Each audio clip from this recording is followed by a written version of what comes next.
Muy bien. La semana pasada nos habíamos quedado justamente mencionar acerca de la definición de la biología, acerca de los dominios de la biología. También hablamos de las características que tenían los seres vivos y también hablamos del método científico. Esta semana correspondía o corresponde hablar acerca de los elementos que forman parte de la materia viva. Esos elementos que forman parte de la materia viva son conocidos como bioelementos.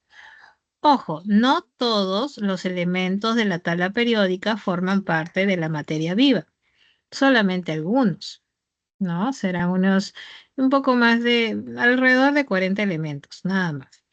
Pero esos elementos que forman parte de la materia viva son conocidos como bioelementos o elementos biogénicos.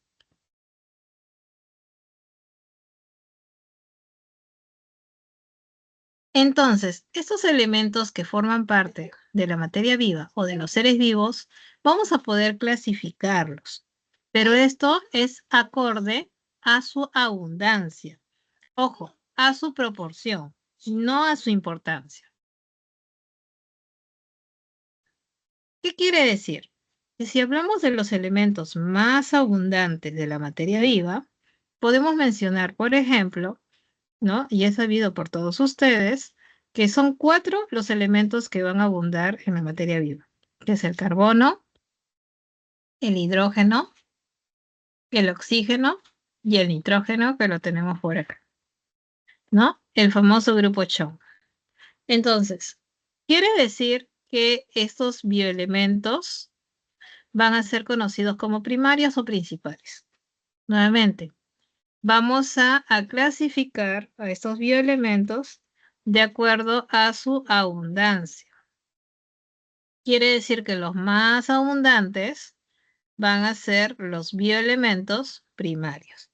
Y estos son el carbono, el hidrógeno, el oxígeno y el nitrógeno. Seguido en abundancia, vamos a tener a los secundarios. Muy bien, como es el calcio. Vamos a tener también al fósforo, al potasio, el azufre, el sodio, el magnesio, el cloro y el hierro.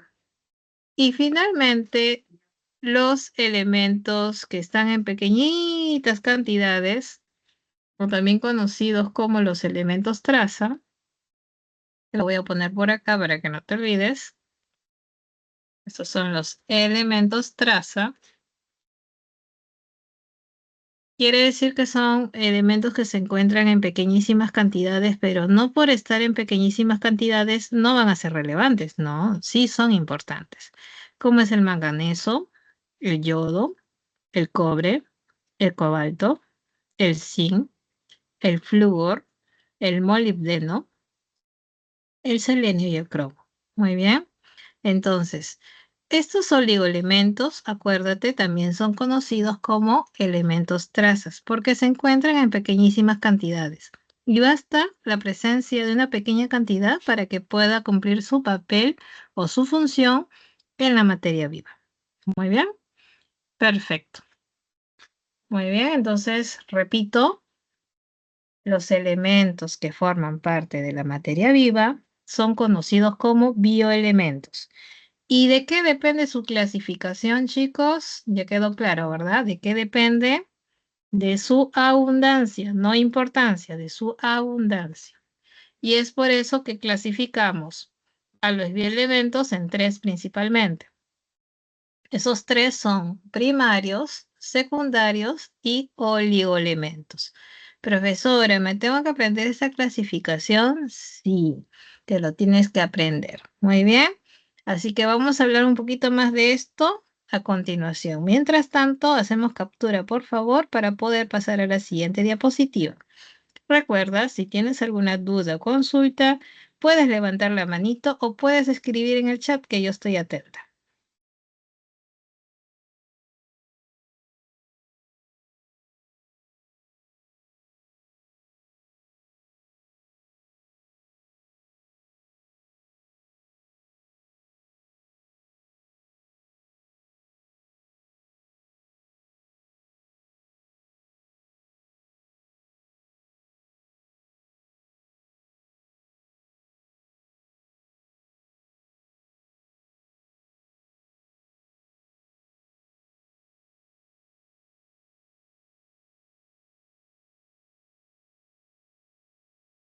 Muy bien, chicos, me imagino que ya hicieron la captura, así que voy a cerrar acá el programita y pasar a la siguiente diapositiva. Muy bien, acá nuevamente se te presenta de manera resumida cómo clasificamos a los elementos que forman parte de la materia viva, los bioelementos.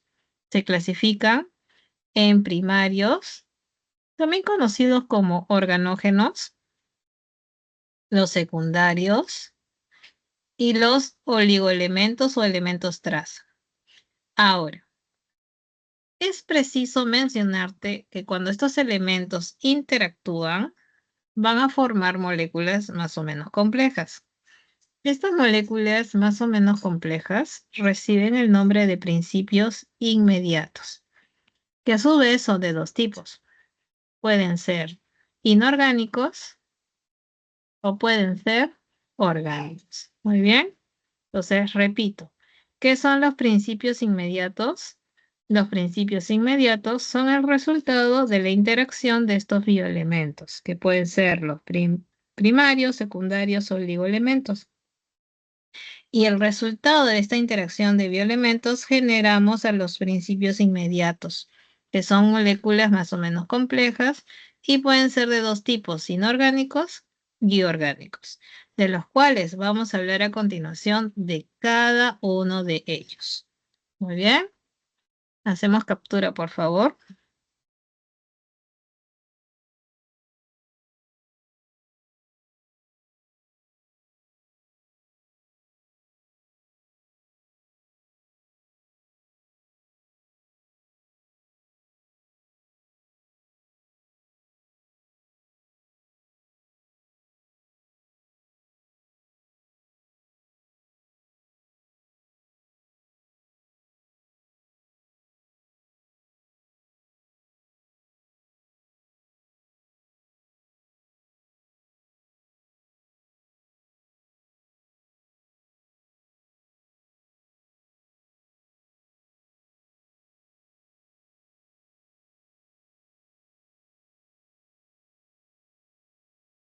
Muy bien, entonces vamos a hablar de cada uno de ellos, ya que el día de hoy nos vamos a concentrar en hablar de estos principios inmediatos. Vamos a hablar de estos principios inmediatos que a su vez son de dos tipos, tanto inorgánicos como orgánicos. Vamos a ver con qué comenzamos. Vamos a comenzar con los inorgánicos. Y dentro de los inorgánicos, como ya hemos mencionado, hay 4 buenos ejemplos. ¿Cuáles son esos 4 buenos ejemplos? El agua, el oxígeno, el dióxido de carbono y las sales minerales. Muy bien, así que vamos a comenzar primero con el agua.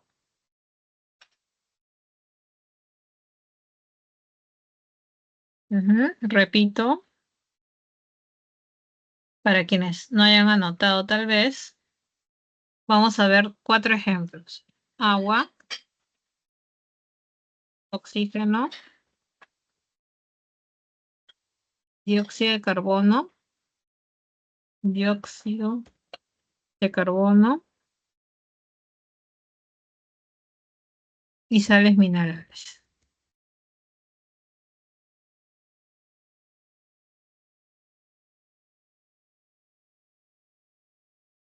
Entonces, en esta diapositiva te estoy presentando el primero, el agua.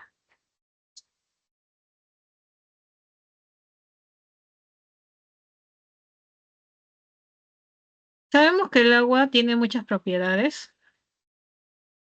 Al ser una molécula polar, que tiene cargas positivas y una carga negativa, la cual la hace ideal justamente para ser, por ejemplo, solvente universal. Además, sabemos que gracias al agua, aparte de ser un solvente universal, puede ser un medio de transporte. A través de él se puede circular varias sustancias nutritivas, ¿no? Gases, entre otros. Además, eh, es gracias al agua donde se da justamente reacciones bioquímicas, es un buen regulador también térmico, permite el intercambio de gases al mantener las membranas húmedas, por ejemplo, podemos decir de la lombriz de tierra, por ejemplo, la membrana, su piel de la lombriz es húmeda y eso favorece a que haya un intercambio de gases, ¿no? Entonces, así como por ejemplo también los anfibios, ¿no? Entonces permite de que haya intercambio de gases. También, si hablamos a nivel, por ejemplo, de la rodilla, el famoso líquido sinovial está conformado por agua, el cual permite que haya una función mecánica amortiguadora y evitar, pues, de que de repente, por la fricción de los huesos, haya dolor. Entonces, esto es gracias a la presencia del agua en el líquido sinovial. Muy bien. ¿Listo? Y aparte que también el agua tiene alta tensión superficial, tiene alto calor específico, son muchas de las funciones, ¿no? Que tiene o características que tiene este principio inmediato inorgánico que es el agua. Muy bien, perfecto. Entonces, hasta aquí tenemos alguna duda, consulta. Por favor, hacemos captura para seguir hablando de otros ejemplos.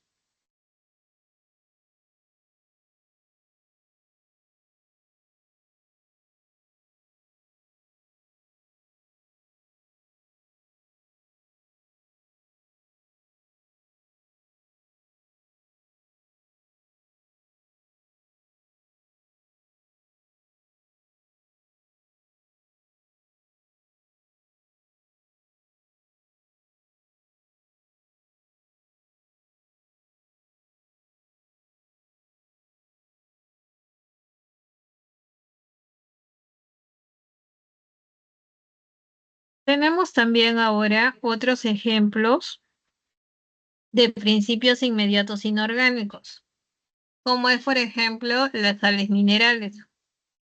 Las sales minerales son importantes, ¿por qué? Porque gracias a la presencia de estas, se permite lo que es la contracción muscular, la transmisión del impulso nervioso, el mantenimiento del equilibrio osmótico. También sabemos que las sales minerales pueden estar en estado sólido formando parte de estructuras, por ejemplo, la concha de algunos moluscos, ¿no? O por ejemplo, forma parte de nuestros huesos en estado sólido. Pero también las sales minerales pueden estar en estado iónico, que permite justamente muchas de estas funciones, como es la contracción muscular, transmisión del impulso nervioso, entre otros. Muy bien. Por otro lado, el oxígeno también es una molécula bastante importante, sobre todo para los organismos que dependemos del oxígeno, que somos los aeróbicos, ya que el oxígeno viene a ser en la cadena respiratoria de la respiración celular, es el aceptor final de electrones y protones.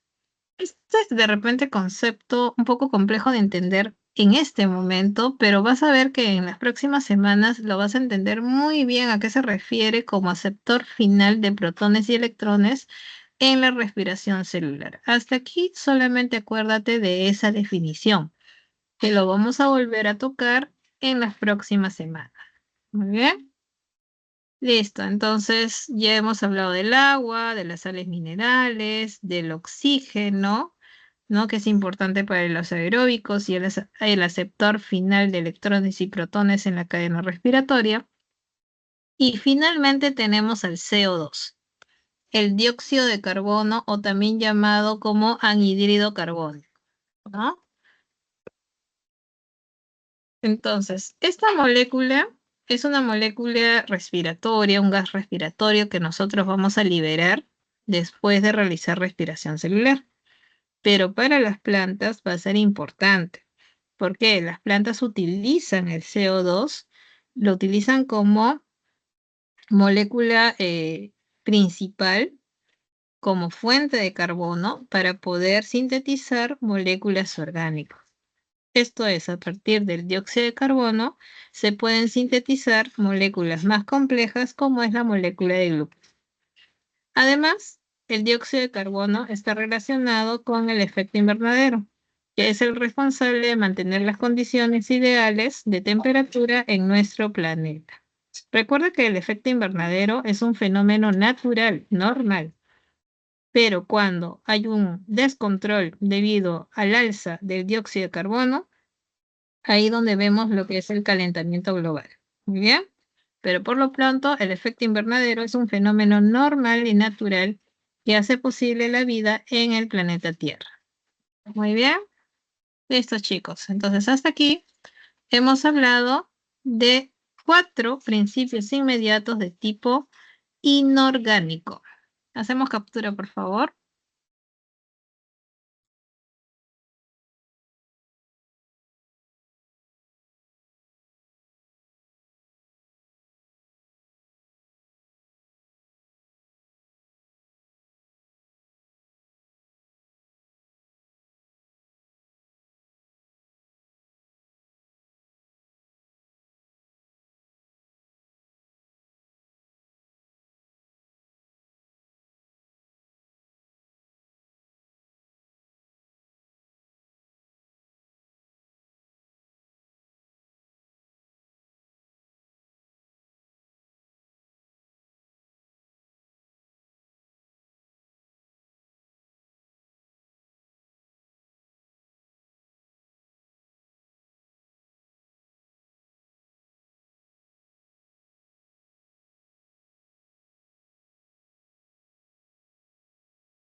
Ahora corresponde hablar de los principios inmediatos orgánicos.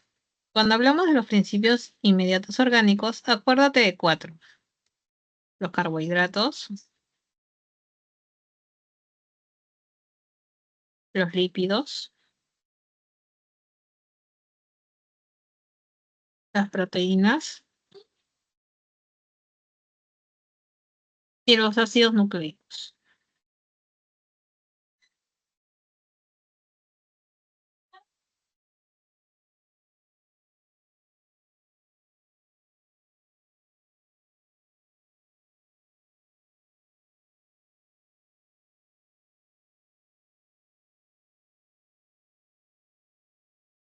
Entonces son 4 los principios inmediatos orgánicos los más importantes. No te olvides, son los carbohidratos o también llamados hidratos de carbono o azúcares, los lípidos, las proteínas y los ácidos nucleicos. Muy bien, entonces vamos a hablar de cada uno de ellos con respecto a sus características y cuáles son las unidades en las cuales se puede dividir cada uno de estos principios inmediatos. Recordando nuevamente que los principios inmediatos eran el resultado de la interacción de los bioelementos, ¿no? Entonces, si es el resultado de la interacción de bioelementos, van a ser moléculas complejas, ¿no? Son moléculas complejas. Y estas moléculas complejas están formadas por elementos, ¿no? Bioelementos. Entonces, vamos a ver a continuación este primero, que es el carbohidrato. Vamos a comenzar con los carbohidratos. Entonces, los carbohidratos, como te había mencionado, también son denominados como glúcidos o hidratos de carbono o azúcares. Y los elementos que van a estar formando parte de un carbohidrato es el carbono, el hidrógeno y el oxígeno, ¿ya? Esos son los bioelementos que formarían parte de este principio inmediato llamado carbohidrato. La fórmula es esta, muy bien. Esa es la fórmula en la que podemos encontrar, ¿no? A estos carbohidratos. Y el número N ya depende del número de cuántas repeticiones de esta molécula encontramos. Entonces, Normalmente, como te decía, el carbohidrato puede contener carbono, hidrógeno, oxígeno, ¿no? Tiene esta fórmula que es una fórmula aproximada, ¿ya? Pero puede variar dependiendo del carbohidrato. Ahora, existe una clasificación. Los carbohidratos se pueden clasificar. ¿Y cómo se clasifican? Dependiendo del número de monómeros, en este caso de monosacáridos. ¿Es así? En cuanto a su clasificación, encontramos al monosacárido,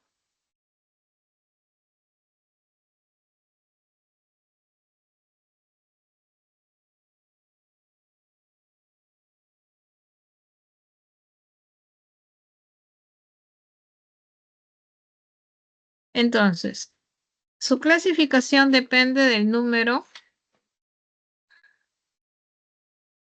vamos a poner acá, depende del número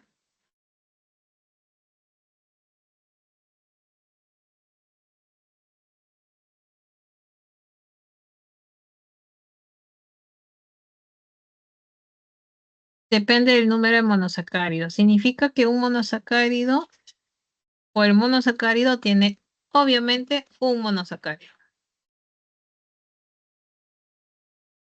Un disacárido, ¿cuántos tendrá? 2. Muy bien. Y un polisacárido tiene más de 10.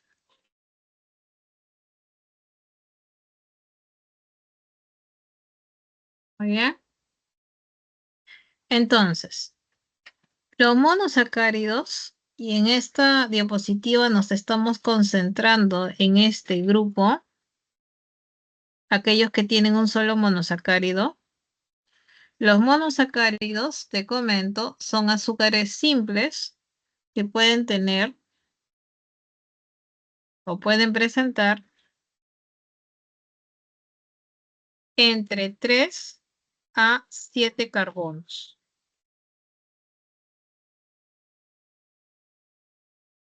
Entonces, si tienen de 3 a 7 carbonos, decimos que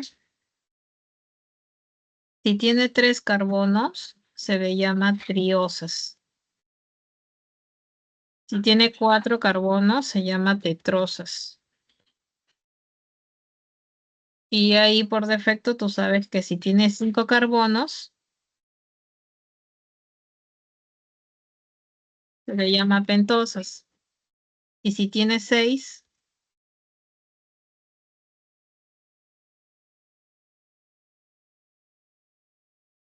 se le llama hexosas, ¿no?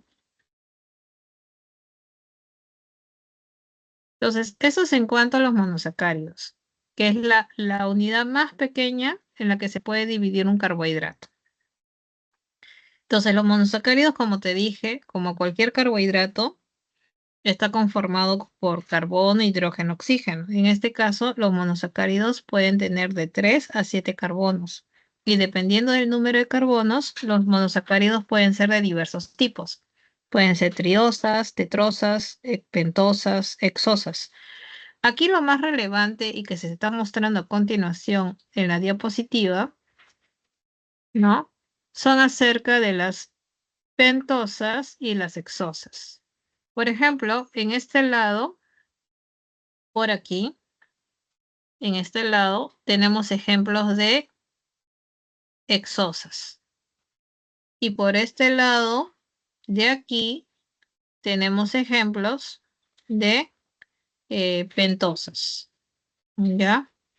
Entonces aquí tenemos ejemplos de pentosas. Vamos a poner acá grandote. Son ejemplos de pentosas. Como es, por ejemplo, la ribosa, la desoxirribosa, la ribulosa. Y por acá tenemos ejemplos de hexosas, como es la fructosa, la galactosa, la glucosa. ¿Cómo te das cuenta si se trata de una pentosa o de una hexosa? Por el número de carbonos, haces el conteo. Por ejemplo, acá cuentas, ¿no? 1, 2, 3, 4, 5, 6. Es una hexosa, tiene 6 carbonos, ¿no? 6 carbonos.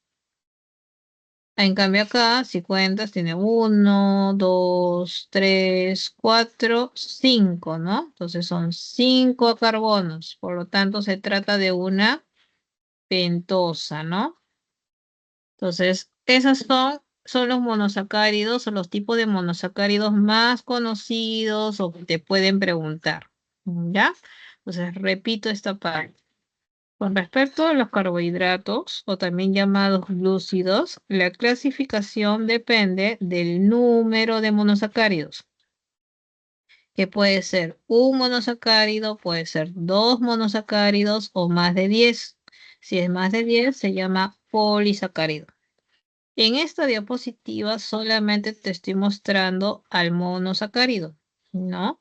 Que los más conocidos son las hexosas y las pentosas. Las hexosas son de 6 carbonos y las pentosas de 5 carbonos. ¿Qué ejemplos tenemos para cada caso? Lo tenemos aquí, en la diapositiva. Dentro de las hexosas tenemos a la fructosa, la lactosa y la glucosa. Y dentro de las pentosas tenemos a la ribosa, desoxirribosa y la ribulosa. ¿Listo? Perfecto. Entonces recuerda que para terminar esta parte nada más, debo decirte que los monosacáridos son importantes porque son fuente de energía para las células, ¿no? Y recuerda que es la unidad más pequeña en la que podemos dividir un carbohidrato. Listo, chicos, hacemos captura, por favor.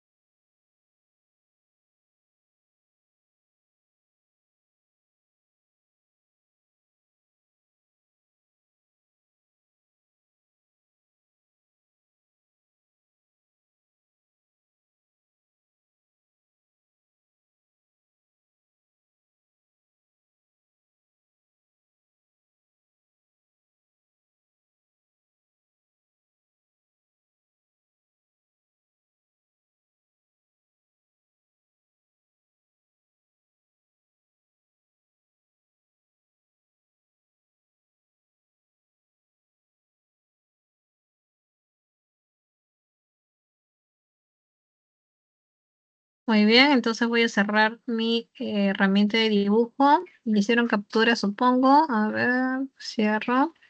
Entonces, como te decía, de acuerdo a la clasificación, monosacárido, disacárido y polisacárido. Entonces nos vamos ahora a los disacáridos. El disacárido, como ya te mencioné, viene a ser justamente un carbohidrato de dos monosacáridos. Y obviamente, para que ocurra ello, se ha tenido que formar un enlace. Ese enlace se llama el enlace glucosídico, que implica la pérdida de una molécula de agua. Cuando ocurre esa reacción de unión, por decirlo así, tiene que darse la liberación de una molécula de agua, ¿no? Ese es el resultado, ¿no? Cuando se forma esta molécula, muy bien, llamada disacárido. Repito, el disacárido corresponde a la unión de dos monosacáridos. Y para que pueda unirse, se tiene que establecer un enlace llamado el enlace glucosídico, que implica la pérdida de una molécula de agua.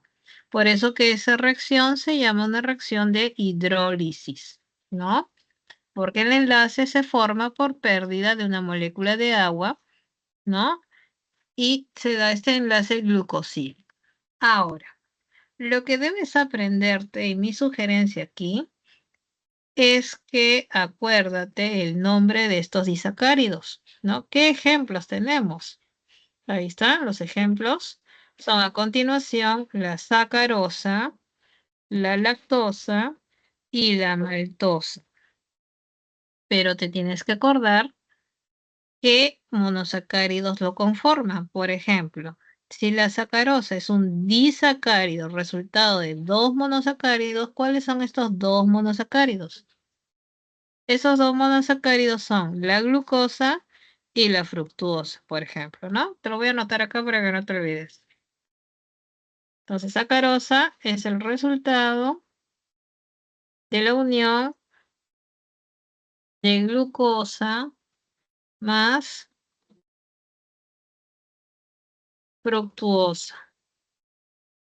La lactosa es un disacárido resultado de la unión de galactosa más glucosa. Y finalmente la maltosa es la unión de dos glucosas.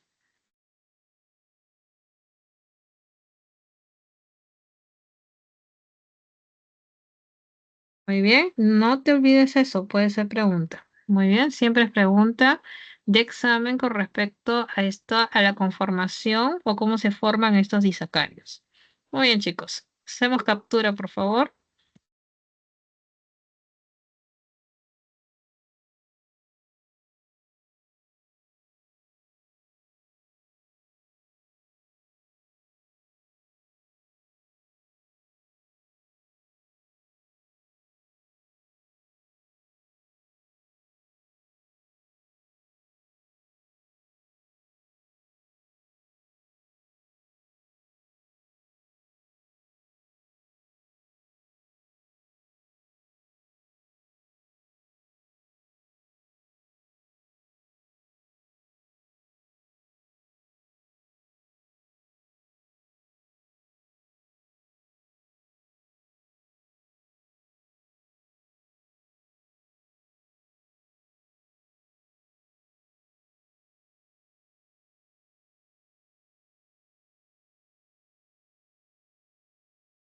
Y para terminar con la parte de carbohidratos, tenemos a la tercera clasificación que corresponde a los polisacáridos. Como te dije, los polisacáridos son carbohidratos conformados por más de 10 monosacáridos. Muy bien, vamos a poner acá, está conformado por más de 10.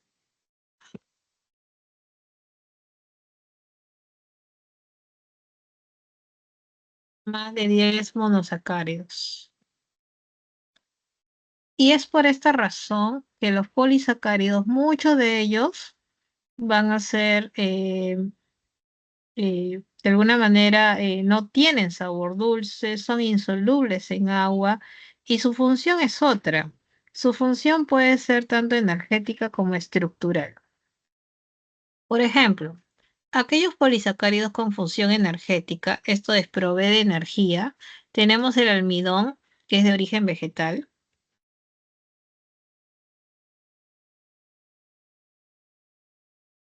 y tenemos el glucógeno, que es de origen animal.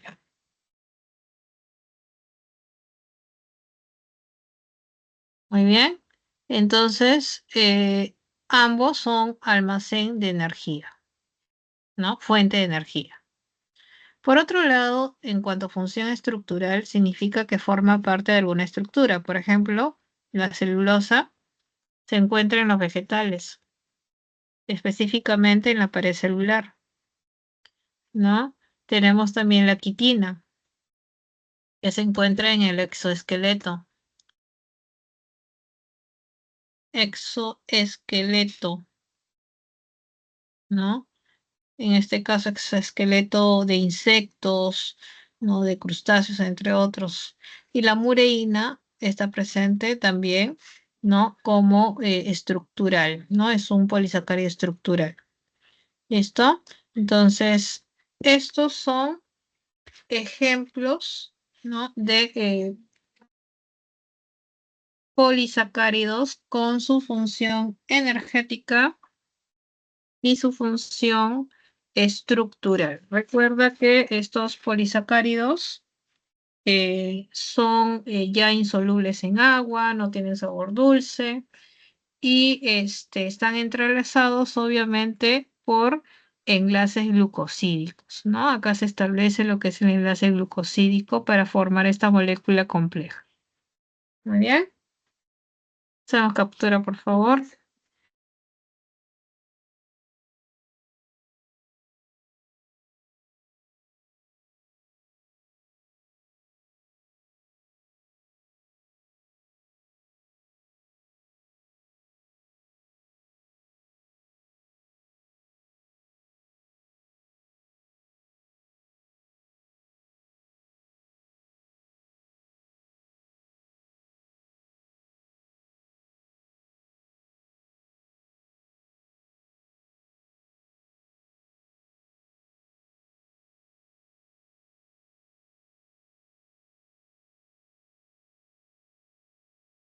Muy bien, entonces ahí añadí que la mureína en la pared celular de bacterias.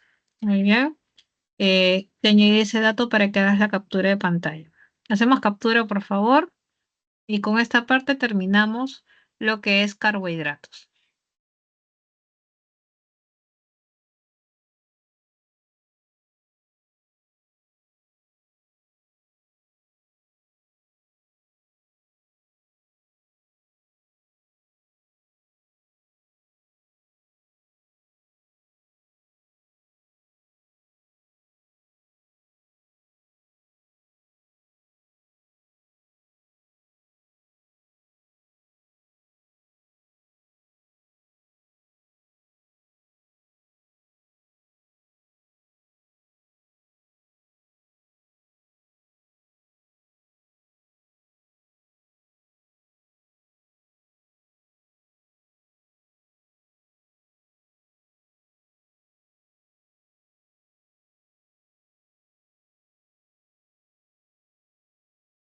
Muy bien, continuando entonces, tenemos a este segundo principio inmediato de tipo orgánico, los lípidos.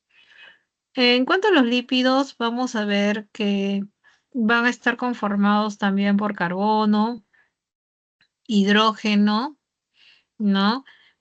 Poca concentración de oxígeno y suelen ser no polares e insolubles en agua, ya que entre sus funciones de los lípidos es de ser de reserva de energía, aislante térmico, tiene que ver con la protección y también los lípidos son estructurales.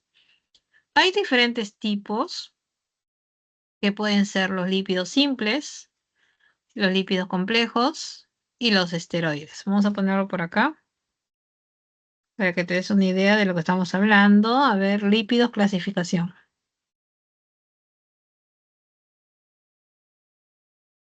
De la clasificación de los lípidos son simples,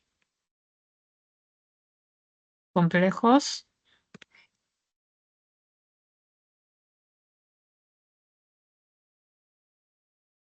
y esteroides.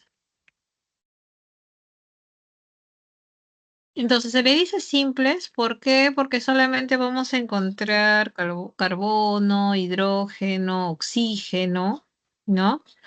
Y complejos porque adicionalmente al carbono, hidrógeno, oxígeno, podríamos encontrar nitrógeno, fósforo, entre otros. ¿Ya? Entonces, por eso que se le dice complejos, porque adicional a lo básico simple podemos encontrar adicionalmente a esos otros elementos. Y los esteroides van a ser un tipo de lípido muy diferente a los anteriores, conformado por anillos fusionados de átomos de carbono, ¿no? Que lo vamos a ver luego.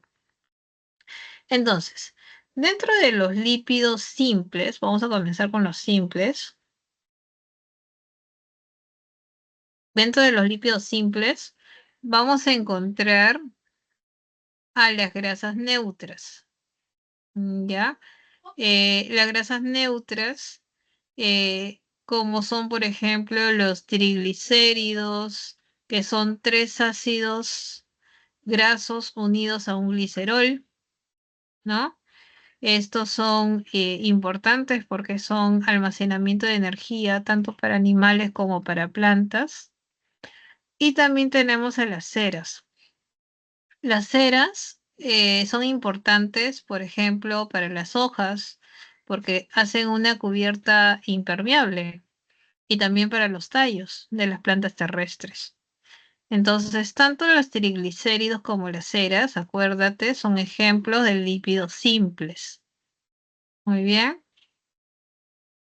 perfecto. Entonces, eso es en cuanto a los lípidos simples. Hacemos captura y nos vamos a la siguiente diapositiva con los lípidos complejos.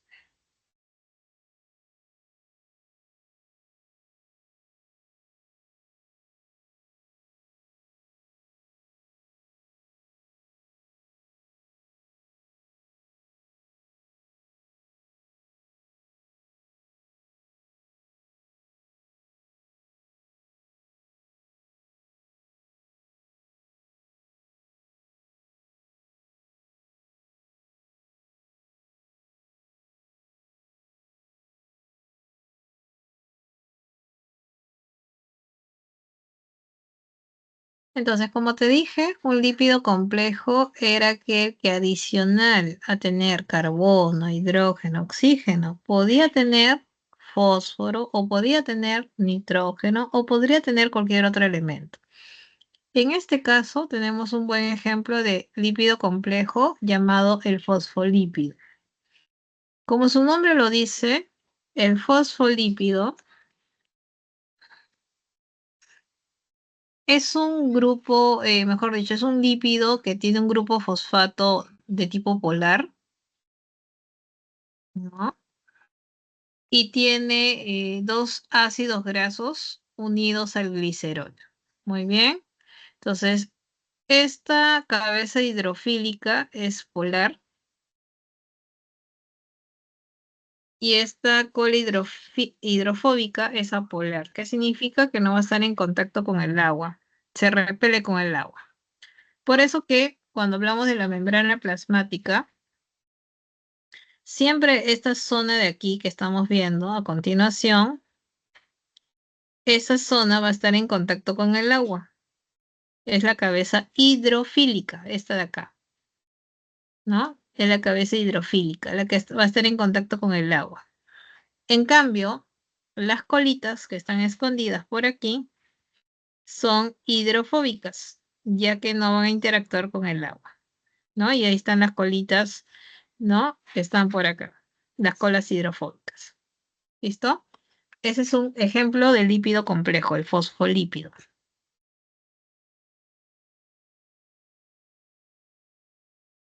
Y el tercer tipo, ¿no? De lípido, como te había comentado, eran los esteroides, que es el resultado de 4 anillos fusionados de átomos de carbono con grupos funcionales que van a estar unidos.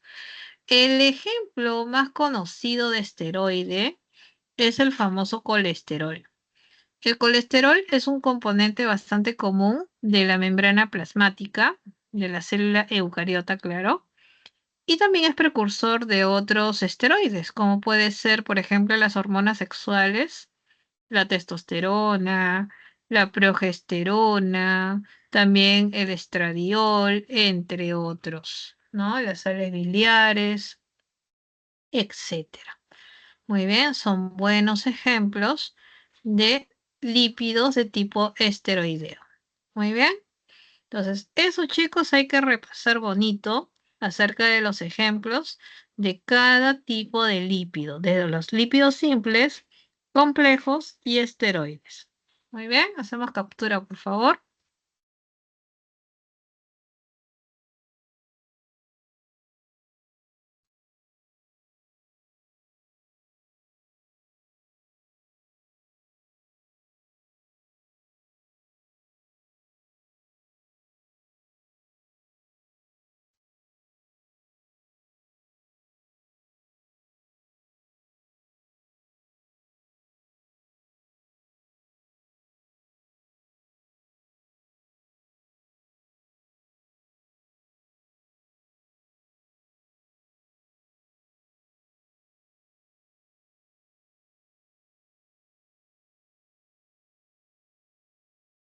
Muy bien, entonces ya hemos hablado de los carbohidratos, hemos hablado de los lípidos y ahora corresponde hablar de este tercer principio inmediato orgánico llamado proteína.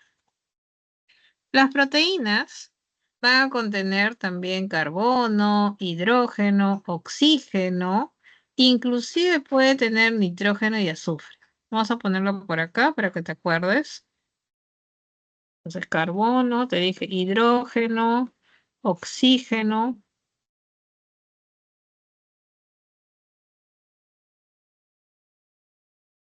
Muy bien. Entonces, la unidad más pequeña en la que se puede dividir una proteína se llama aminoácido. El aminoácido, como te percatas, está conformado a su vez por componentes, como es el grupo amino, el grupo carboxilo, que es todo esto, y va a tener lo que es un radical.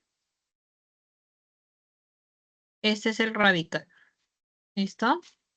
Entonces, este radical puede cambiar, puede diferir, y gracias a la presencia de este radical es que puede haber una gran diversidad de funciones. Por eso que decimos que las proteínas tienen una gran diversidad biológica, porque las proteínas pueden ser hormonas, las proteínas pueden ser estructurales, pueden ser de transporte, de reserva, de defensa, proteínas motoras, pueden ser enzimas y toxinas.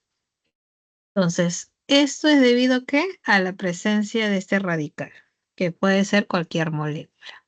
Muy bien. Entonces, vamos a ver algunos ejemplos para cada caso. Por ejemplo, con respecto a las hormonas, un buen ejemplo de hormona proteica es la insulina. Proteína estructural puede ser la queratina. Proteína de transporte, la famosa hemoglobina. Proteína de reserva, la caseína de la leche.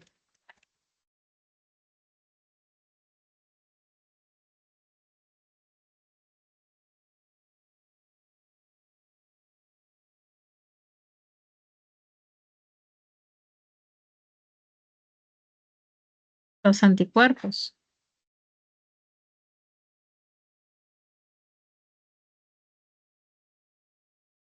Muy bien.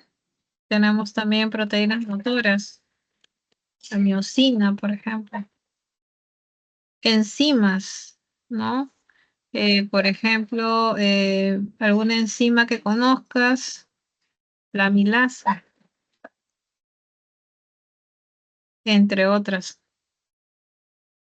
Entonces, de acuerdo a la presencia de este radical, puede haber una gran diversidad de funciones.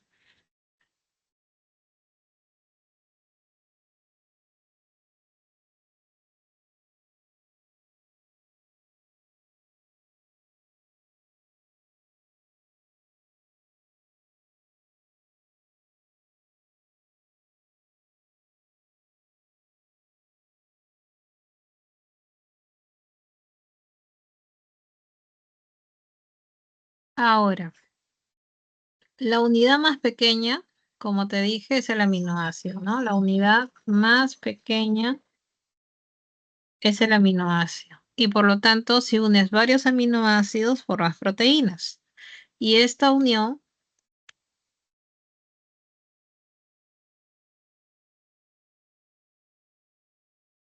la unión de los aminoácidos,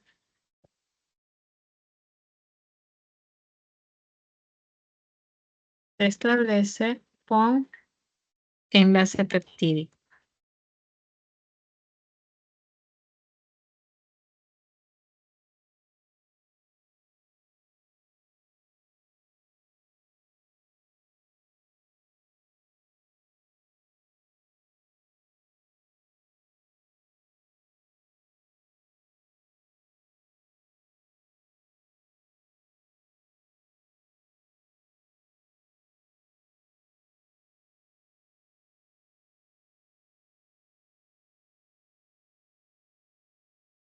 Muy bien, chicos, hasta aquí tenemos alguna duda. Entonces, vuelvo a repetir esta parte. La unidad más pequeña en la que se puede dividir una proteína es el aminoácido. Recuerda que el aminoácido tiene su lado amino, su lado carboxilo y el radical. Y es gracias a este radical que puede ser cualquier molécula y le confiere una gran diversidad de funciones biológicas a las proteínas, siendo las proteínas hormonas, pueden ser proteínas estructurales, proteínas de transporte, de reserva, de defensa, enzimas, toxinas, entre otros. Y recuerda que para que se establezca la unión de aminoácidos hay un enlace llamado el enlace peptídico. Recuerda que después de formarse el enlace peptídico se da la liberación de una molécula de agua, como ves en la imagen. Hacemos captura, chicos.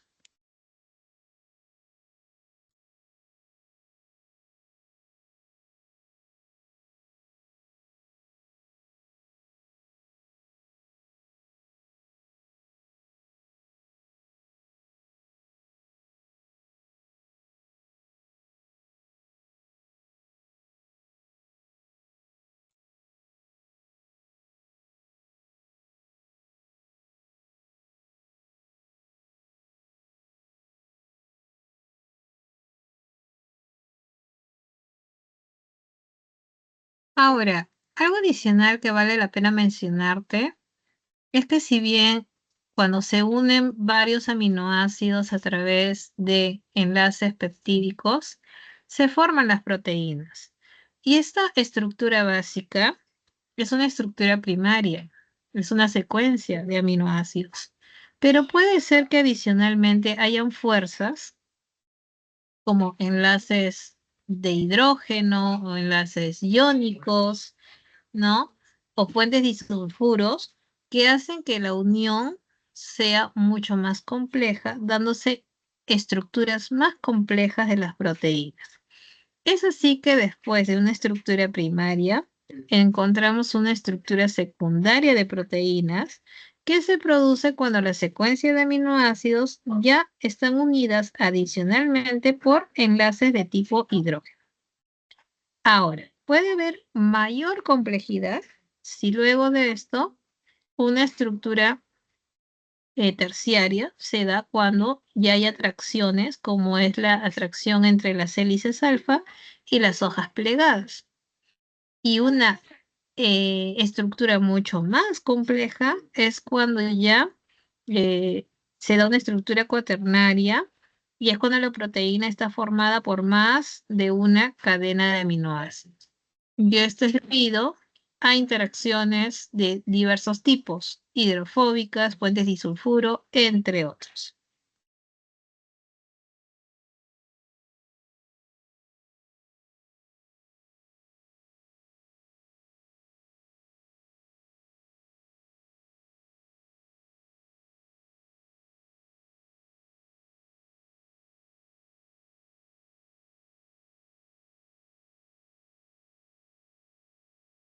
Finalmente, algo que agregar es que una proteína normal puede pasar por un proceso de desnaturalización, esto es, puede perder su actividad biológica por agentes como puede ser el pH, la temperatura, entre otros.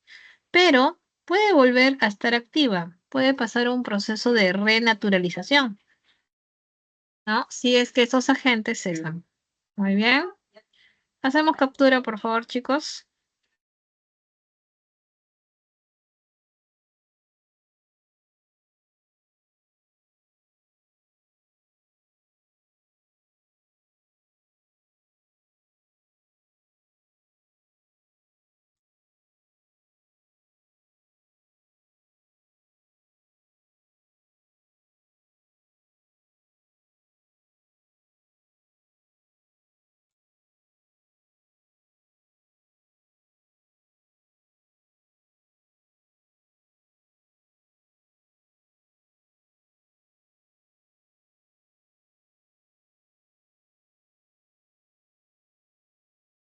Y para terminar, tenemos el último principio inmediato orgánico llamado ácido nucleico. El ácido nucleico está formado por unidades llamadas nucleótidos. Sí, el nucleótido es la unidad más pequeña, por decirlo así, o la unidad básica de un ácido nucleico. Está conformado por un grupo fosfato, el azúcar pentosa, y una base nitrogenada. O sea, tiene tres partes el nucleótido. Repito, el azúcar es un azúcar pentosa. Significa que es un azúcar de 5 carbonos, ¿cierto? Y la base nitrogenada puede ser de dos tipos, urinas o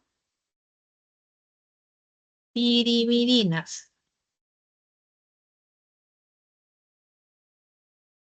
Y entre las urinas tenemos a la adenina y la guanina.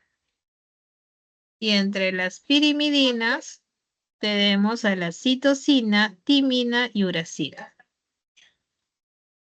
Muy bien. Entonces, en cuanto al azúcar pentosa, antes que me olvide, puede ser de dos tipos. Puede ser ribosa o puede ser del tipo desoxirribosa. El desoxirribosa está presente en el ADN. y la ribosa está presente en el ARN. Muy bien. ¿Por qué? Porque los dos ejemplos de ácido nucleico son el ARN y el ADN. Son dos buenos ejemplos de ácido nucleico. Muy bien. Entonces, repito, el nucleótido tiene tres partes. Número 1, el grupo fosfato. Número 2, el azúcar pentosa. Y número 3, la base nitrogenada. Son tres partes que tiene el nucleótido. Y difiere el azúcar pentosa si se trata de una pentosa presente en el ARN, es la ribosa. Si está presente en el ADN, desoxirribosa. Y en cuanto a las purinas o las bases nitrogenadas de tipo purina, tenemos adenina y guanina, citosina, timina y uracila. Por lo tanto, con respecto a este punto, vamos a poner acá, con respecto a las bases nitrogenadas, en el ADN encontramos adenina, timina, citosina y guanina. En el ARN encontramos adenina, en vez de timina, uracilo, citosina y guanina. Muy bien. Y otra cosa más, siempre va a haber complementariedad entre las bases. Quiere decir, siempre va a ser complementario adenina con la timina.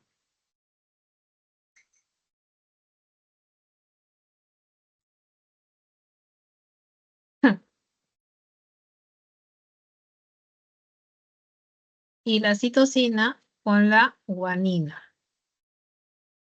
Muy bien, siempre va a haber una complementariedad. Ahora, los enlaces que se establecen entre nucleótidos, ¿no? Es el enlace fosfodiéster. Entre nucleótidos es el enlace fosfodiéster. ¿Te das cuenta? Acá hay un nucleótido, acá hay otro nucleótido y así se van formando los enlaces fosfodiéster. Pero las bases nitrogenadas se van a encontrar en la parte interna. Por ejemplo, acá tienes una adenina y una timina. Para que estas bases se unan, se da otro tipo de enlace. Este enlace se llama puente de hidrógeno, que es la que permite estabilizar las dos cadenas.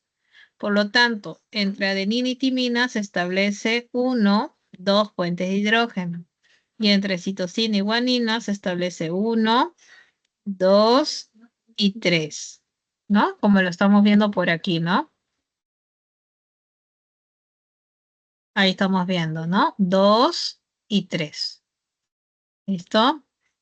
Entonces, repito, el enlace fosfodiéster se da entre nucleótidos, o sea, entre estos. Pero dentro, cuando las bases nitrogenadas se encuentran, se establece lo que es el puente de hidrógeno, que es una interacción que permite estabilizar la unión entre bases. Y así se da la doble cadena. En este caso se trata de un ADN de doble cadena.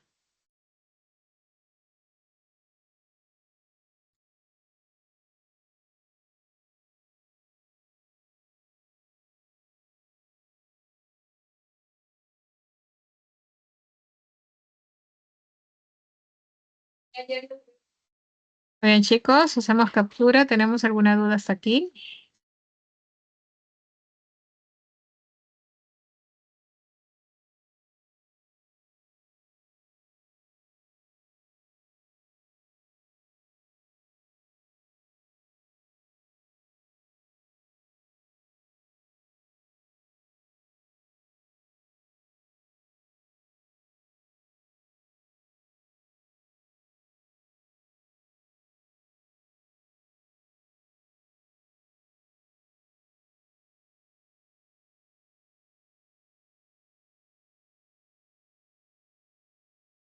Muy bien, chicos, entonces hasta aquí. ¿Alguna duda? Hemos hablado el día de hoy de los principios inmediatos, tanto inorgánicos como es el agua, las sales minerales, el dióxido de carbono y el oxígeno. Y por otro lado, hemos enfatizado con respecto a los principios inmediatos orgánicos, carbohidratos, lípidos, proteínas y ahora ácidos nucleicos. Recuerda que dos buenos ejemplos de ácidos nucleicos es el ARN y el ADN, pero hay diferencias, como acabas de ver. A nivel de pentosa, hemos visto que el ARN tiene ribosa, el ADN tiene desoxirribosa. A nivel de bases nitrogenadas, hemos visto que el ADN tiene adenina, timina, citosina, guanina y el ARN adenina, uracilo, citosina y guanina. Recuerda que el ARN es una cadena, o sea, es una sola cadena y el ADN es de doble cadena, como lo estamos viendo en la imagen en la diapositiva. Muy bien, chicos, hacemos captura y pasamos, creo, déjame ver si hay una última. Pasas captura y pasamos a la siguiente.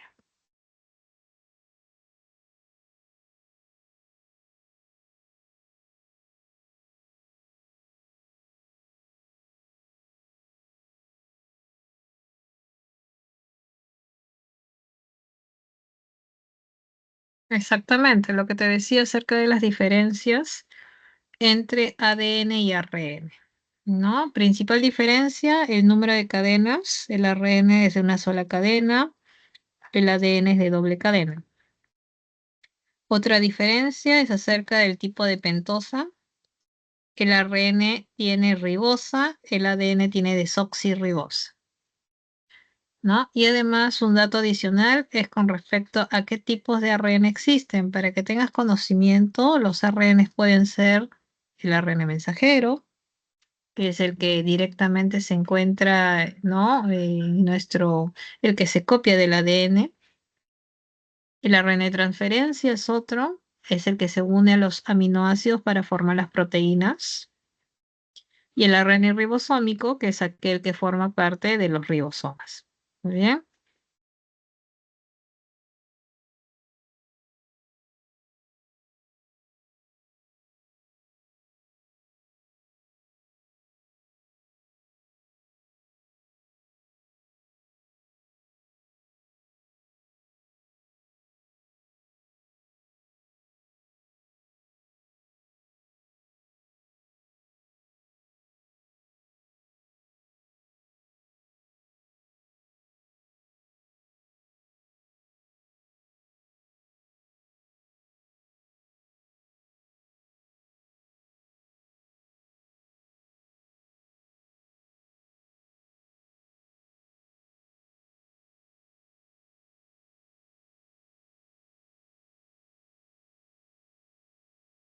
Muy bien, chicos, entonces hasta aquí viene la teoría, y hiciste captura, imagino.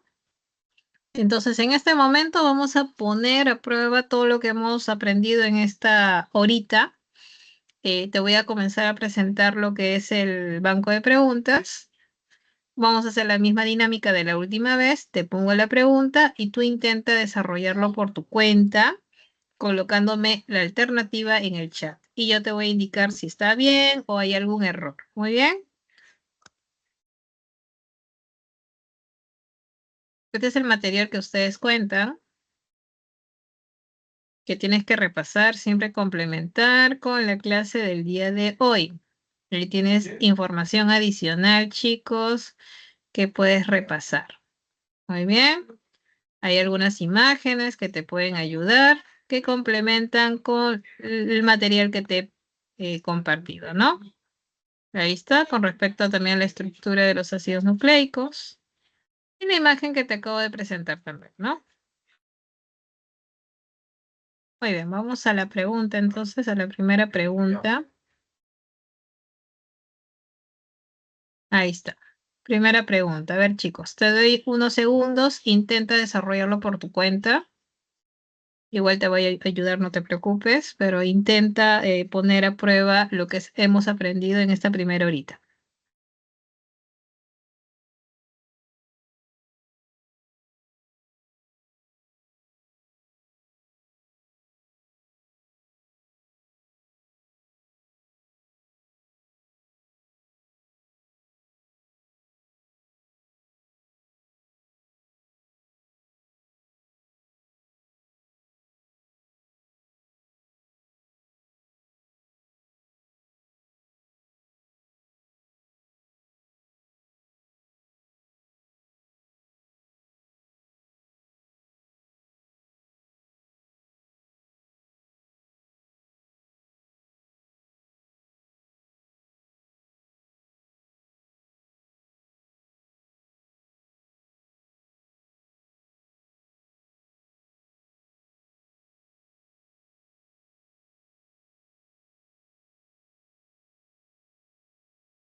A ver, chicos, perfecto. Ya veo que varios han respondido y han acertado. Te dice, ¿no? La nutricionista de... perdón. La nutricionista de Verónica le recomendó consumir alimentos ricos en magnesio, calcio, azufre y hierro para mantener su estado saludable, debido a que presentaba algunos síntomas relacionados a la carencia de dichos elementos.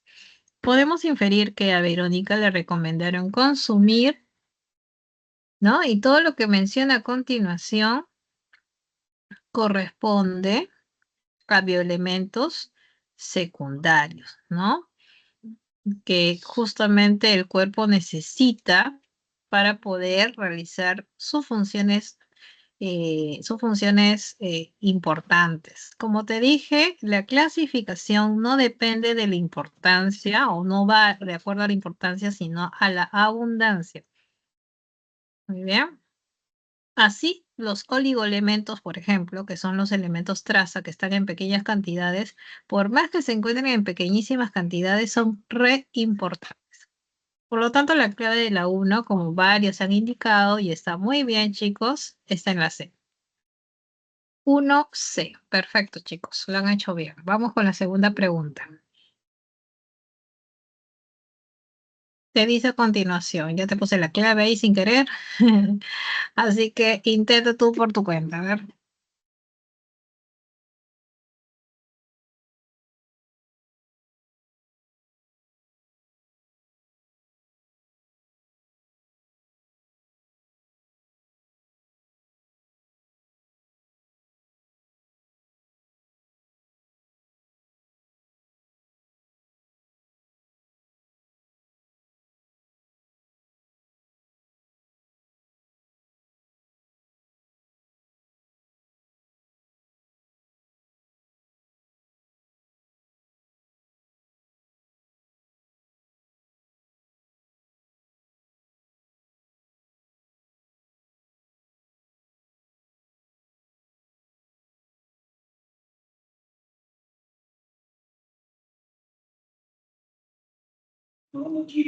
Muy bien, la segunda pregunta entonces te dice, algunas biomoléculas pueden encontrarse formando parte de estructuras del cuerpo de los seres vivos. Un claro ejemplo es el carbonato de calcio, que forma parte de las conchuelas de moluscos.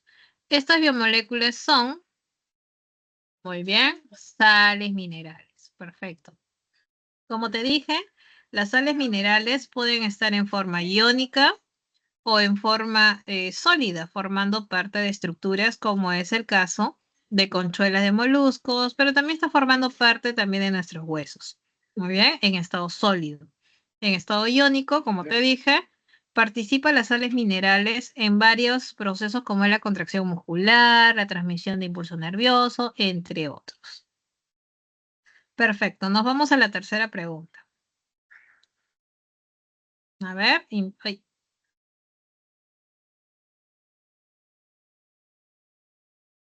ahí está. A ver, lo intentamos solitos.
Perfecto, chicos. Entonces, Te dice la pregunta número 3. Dentro de los carbohidratos encontramos a los monosacáridos, siendo los más comunes los de 5 y 6 carbonos, como ya te había comentado. Los de 5 se llaman pentosas y los de 6 se llaman hexosas, ¿te acuerdas? Algunos de ellos sirven como fuente de energía para las células. Otros son componentes de ácidos nucleicos, como las pentosas, ¿no? Según lo trabajado en clases sobre los monosacáridos, indica lo correcto. Te dice, ¿en los ácidos nucleicos encontramos hexosas? No, eran pentosas. La lactosa es el monosacárido presente en la leche. Te dice acá, la lactosa es el monosacárido. La lactosa es un disacárido, no es un mono. La fructosa es la principal molécula energética. No, es la glucosa más que nada. ¿El monosacárido presente en la sacarosa es la galactosa? No, es la glucosa. Por lo tanto, la clave correcta está en la E. La glucosa se encarga de brindar energía a las células. De todas las alternativas, la E es la correcta. Muy bien, chicos, hasta ahí todo ok. ¿Alguna consulta adicional? Me comentan sin demora. Me voy a la pregunta número 4 entonces.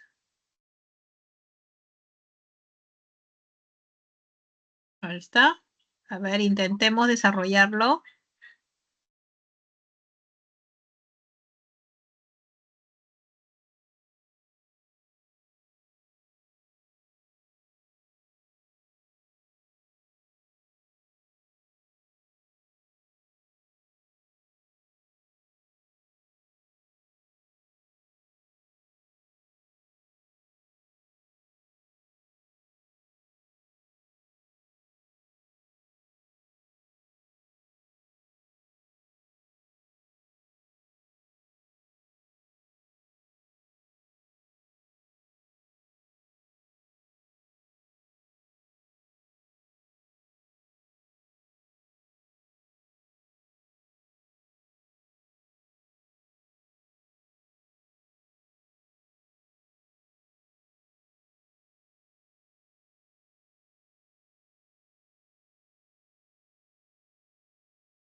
Muy bien, chicos. Ahí veo que ya varios han respondido, así que vamos a desarrollar. Recordando lo aprendido en clase sobre los principios inmediatos orgánicos, relacionemos. Dice. A ver, glúcidos. Los glúcidos lo relacionamos con reserva de energía. A ver, vamos a poner aquí. Ujú. Muy bien. Luego tenemos proteínas. Proteínas, lípidos, transporte de oxígeno. Ahí está. Transporte de oxígeno es la hemoglobina, es un tipo de proteína. Aislante térmico y eléctrico, esos serían los lípidos. Y fuente de información genética, claro está que son los ácidos nucleicos. Entonces la clave es ahí. Ujú, y eso está en la D, como varios han indicado. Ujú, 4, D de edad. Perfecto. Nos vamos a la pregunta 5. Hasta ahí todo claro, me imagino, chicos. Igual, si hay alguna duda, consulta, algo no está claro, me lo indican.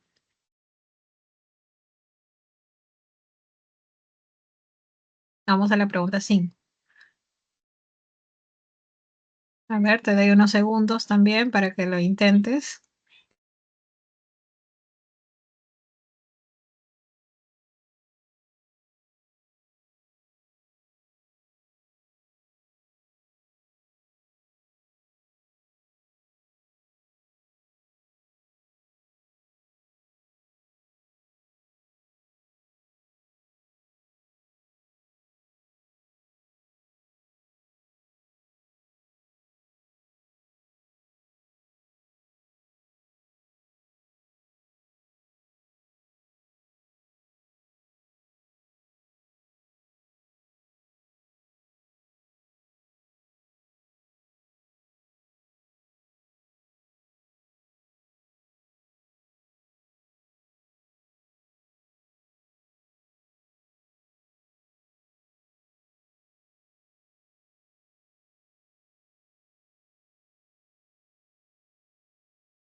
Muy bien, veo que ya varios están contestando. Dice, durante una clase de botánica, Miriam observó la pared celular de las células vegetales. Al pasar, el profesor encargado de la práctica le preguntó cuál era la característica del polisacárido que forma dicha estructura. A lo que Miriam contestó, y si están viendo la pared celular de células vegetales, y si te habla de un polisacárido, tú rápidamente dices, ah, se trata de la celulosa, ¿no? Este polisacárido que es estructural. Y recuerda que todo polisacárido ya se caracteriza por ser amargo, insoluble en agua, de alto peso molecular y presentar enlaces glucosídicos. Por lo tanto, a ver, cuál sería la clave ahí. Dulce no es, no está formado por enlace peptídico, sino glucosídico. No es energético, no es soluble en agua, es insoluble. Entonces la clave está en la A, es de peso molecular alto e insoluble en agua. 5, A de avión.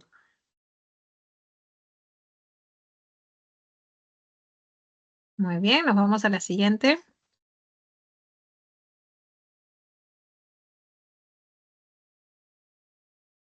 A ver, unos segunditos y damos la respuesta.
Muy bien.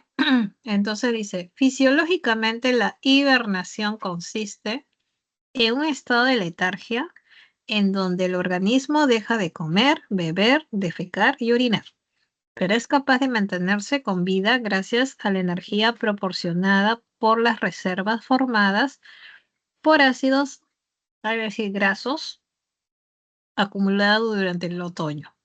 Según el contexto, podemos inferir que dichas reservas son consideradas como componentes ¿mm? de lípidos, ¿no? De lípidos que eran biomoléculas formadas por estos ácidos grasos. Ahí la corrección es ácidos grasos, ¿no?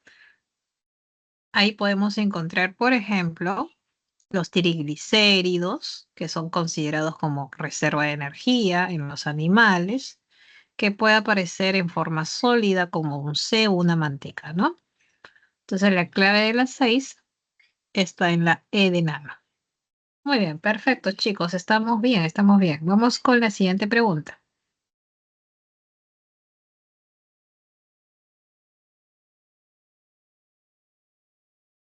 A ver, te doy unos segunditos. Inténtalo. La pregunta 7.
Muy bien, chicos. ¿Cómo vamos con la pregunta 7? Dice, algunos lípidos se caracterizan por no presentar ácidos grasos en su estructura, por lo cual su estructura molecular es muy diferente a los triglicéridos o fosfolípidos. Esto es, lípidos simples y lípidos complejos respectivamente, ¿no? O sea, tiene una estructura diferente a los lípidos simples y complejos. Ya te estás dando idea de qué está diciendo, ¿no? Marque la alternativa que contiene dichos lípidos señalados en el texto. O sea, el texto hace referencia a, esta tercera clasificación de lípidos, ¿te acuerdas? Los esteroides. Eran lípidos que se caracterizaban por no presentar ácidos grasos. Debido a ello, su estructura molecular era completamente diferente a los lípidos simples y lípidos complejos. Aquí en este grupo encontramos, ¿te acuerdas? Al colesterol, encontramos a las hormonas sexuales, testosterona, progesterona. También encontramos a la vitamina D, a los ácidos y sales biliares, ¿no? Por lo tanto, la clave de las 7 estaría en la B de bueno.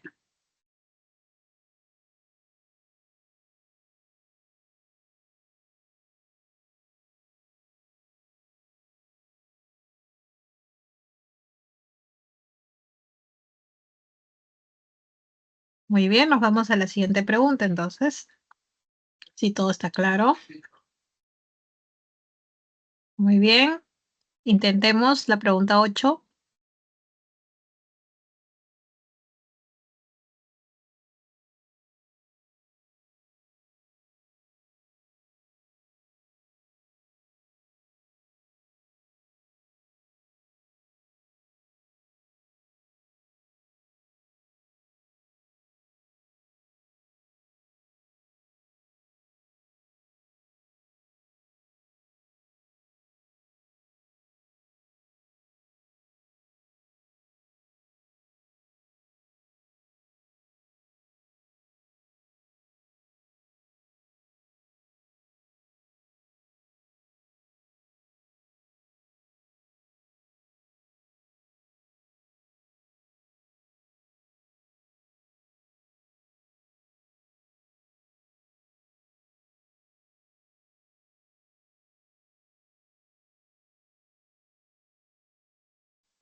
Muy bien. ¿Cómo vamos?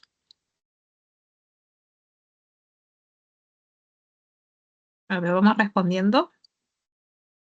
Para evitar la pérdida excesiva de agua, las plantas presentan una cubierta que les brinda impermeabilidad. Disculpen, que estoy un poquito con... que me sacó la muelita y no puedo pronunciar. Que les brinda impermeabilización y protección. Esta cubierta está constituida por biomoléculas formadas por un alcohol de cadena larga y un ácido graso. Del texto podemos inferir que las plantas presentan una cubierta formada por... Entonces, ¿el texto a qué hace referencia? Si te dice por ahí una cubierta, las plantas presentan una cubierta, ya te hace pensar de una estructura llamada cera. Las ceras van a ser moléculas que se forman producto de la esterificación de un ácido graso con un alcohol lineal. Y estas van a originar láminas que van a ser impermeables, que van a recubrir, van a proteger principalmente muchos tejidos y formaciones dérmicas, tanto de vegetales como también de animales. Por eso que la clave acá de la 8 va a estar en la C. 8, C.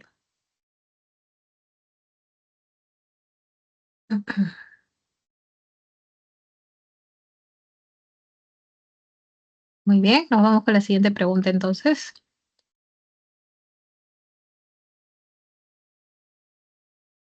A ver, intentemos esta pregunta número 9.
Muy bien, ¿cómo vamos?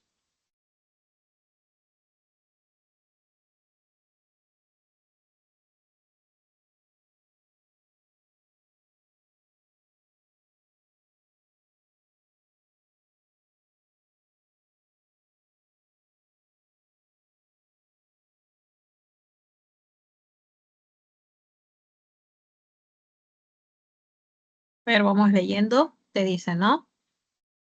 En un laboratorio de zoología se determinó la presencia de monosacáridos y aminoácidos como componentes básicos de la secreción cutánea de una rana. Según el texto, ¿cuál de los siguientes enunciados sería correcto? A ver, si hay monosacáridos y aminoácidos. Entonces, tú sabes que los monosacáridos son azúcares, no son los azúcares más simples en las que se puede dividir un carbohidrato. La unidad estructural de un carbohidrato. Por otro lado, el aminoácido sería la unidad estructural de una proteína. Y si la secreción cutánea de la rana está formada, entonces, por estas unidades, se entiende que hay presencia de proteínas y carbohidratos. Entonces, la clave sería, a ver, ¿secreción posee lípidos complejos? No. ¿La secreción sirve como camuflaje frente a depredadores? No, no tiene que ver. ¿Solo encontramos glúcidos? No. ¿Secreción debe presentar lípidos? No. Si te dice que tiene monosacárido y aminoácido, rápidamente tú deduces de que hay presencia de proteínas y carbohidratos en su secreción. Por eso que la clave de la 9, como muchos han indicado, está en la E de nano. 9E de nano.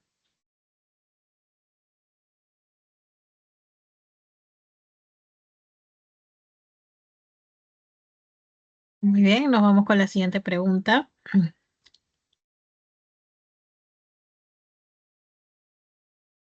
Intentemos la pregunta número 10.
Muy bien, chicos. Solamente para recalcar algo, que el enlace que se forma entre monosacáridos de un carbohidrato es glucosídico. El enlace que se forma entre aminoácidos es el enlace peptídico. El enlace, eso de las proteínas, ¿no? El enlace que se establece entre nucleótidos de los ácidos nucleicos se llama fosfodiéster. Entre nucleótidos. Pero las bases nitrogenadas que se van a encontrar en la parte interna del esqueleto del ADN, la interacción de bases es gracias a los puentes de hidrógeno. Y finalmente en los lípidos vamos a hablar de los enlaces éster, ¿no? Entonces, de acuerdo a todo ello, la pregunta te decía acerca de un antibiótico que combate infecciones fuertes como la meningitis y evita la formación de enlaces que se forman entre aminoácidos. Tú sabes que entre aminoácidos de una proteína se puede establecer ese enlace llamado el enlace peptídico. Muy bien, entonces la respuesta de la 10, como bien han indicado la mayoría, está en la D. 10 D de edad. Enlace covalente es el término que se utiliza de manera general para hacer referencia a un enlace fuerte. Generalmente eh, son enlaces que se dan en moléculas orgánicas, por ejemplo, ¿no? Son enlaces fuertes, de manera general. Muy bien, vamos a la siguiente pregunta entonces. Pregunta número 11. Muy bien, a ver, intentemos desarrollarlo.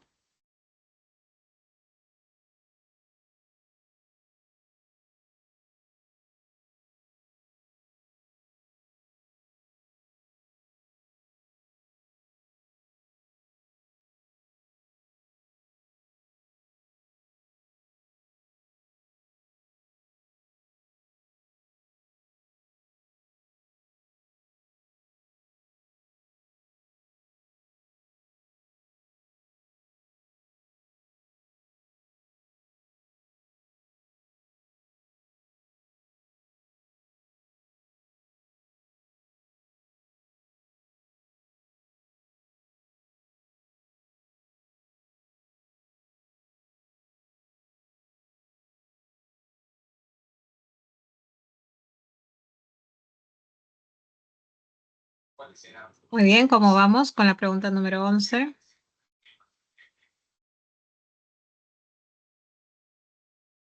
Que dice, indique la alternativa que corresponde a una proteína que se encarga de facilitar las transformaciones químicas que pueden desnaturalizarse al calor. Una proteína que se encarga de facilitar las transformaciones químicas. Y hemos hablado hace poco acerca de la diversidad de funciones que tienen las proteínas, y una de esas es la de ser enzimas, ¿no? Entonces,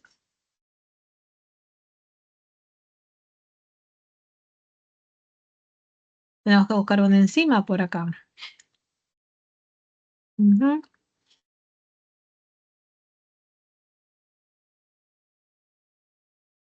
ujú. Y por acá podemos encontrar, por ejemplo, ujú,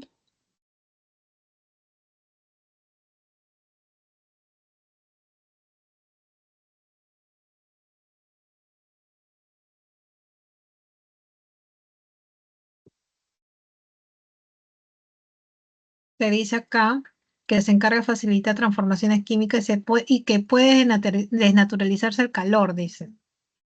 Ya, entonces, por esa razón es que vamos a elegir mm, que la más conveniente aquí sería pues la lactasa. ¿Ya? Vamos a elegir eso. Corresponde a una proteína que se encarga de facilitar las transformaciones y que puede desnaturalizarse al calor. La clave de la 11 estaría en la C. Muy bien.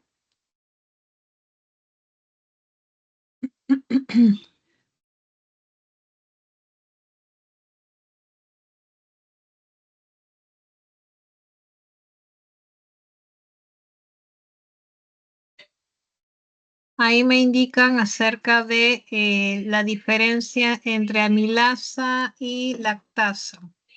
La amilasa también es una enzima. La diferencia es que, por ejemplo, tiene que ver con el lugar donde se produce. Por ejemplo, en este caso, la amilasa va a descomponer carbohidratos, almidones, ¿no? En azúcares. Ya, entonces eso es lo que hace, por ejemplo, la amilasa descompone carbohidratos, la lactasa descompone lo que es la lactosa, ¿no? Esa es la diferencia, es como se dice el target, o mejor dicho, el destino o el objetivo, ¿no? A la cual va a degradar. Esa es la diferencia entre las enzimas. Ya, entonces, eso es con respecto a esta pregunta número 11, con respecto a esa diferencia entre amilasa y lactasa. Nos vamos a la pregunta número 12. Y te dice por aquí,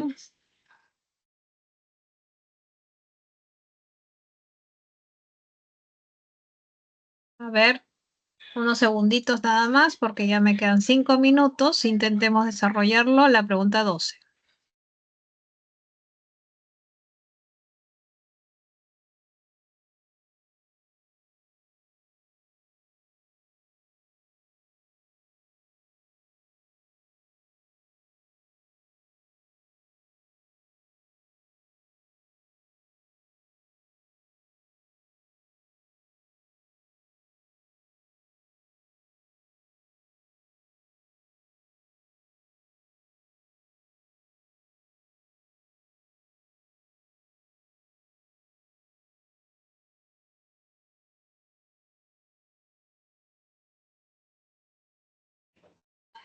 Entonces te dice, durante la práctica del curso de biología celular, Roberto tuvo que aislar ciertas moléculas de un organismo eucariota que luego pasaron por una serie de pruebas para poder identificarlas.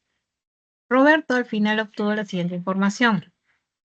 O sea, esa molécula tenía monosacárido. Y son monosacáridos de 5 carbonos, o sea, tenían pentosas. ¿Qué más? Las unidades se unían por enlace fosfodiéster. Entonces ve pensando quiénes se unen por enlace fosfodiéster. Había presencia de carbono, nitrógeno, hidrógeno, oxígeno. Entonces rápidamente tú puedes deducir con toda esta información que las moléculas que estaban presentes eran de tipo ácido nucleico, ¿no? Ácido nucleico. Por lo tanto, la clave de la 12 está en la A, ácido nucleico. 12A. Nos vamos a la pregunta número 13.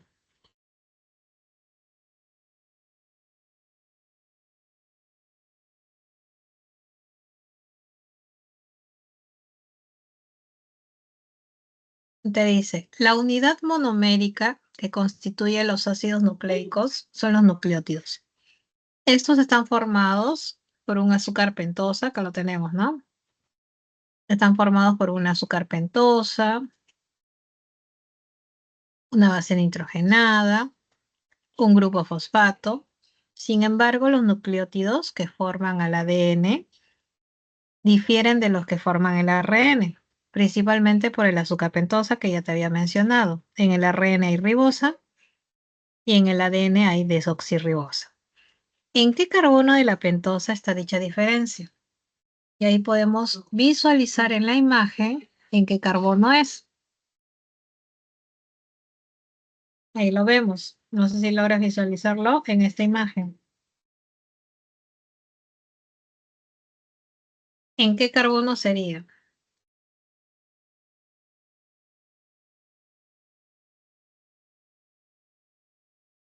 ¿En qué carbono de la pentosa está la diferencia?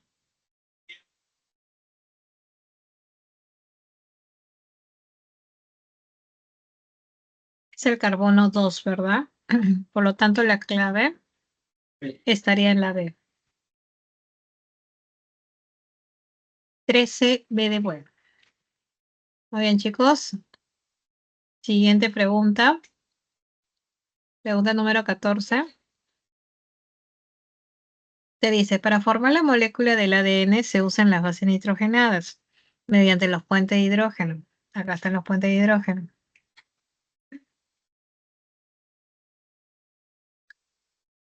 Formando parejas de bases que siempre van a estar juntas. ¿Qué parejas son las que se forman siempre? Como te dije, siempre es adenina con timina y citosina con guanina. Ajá. Entonces, ¿cuál es la clave ahí?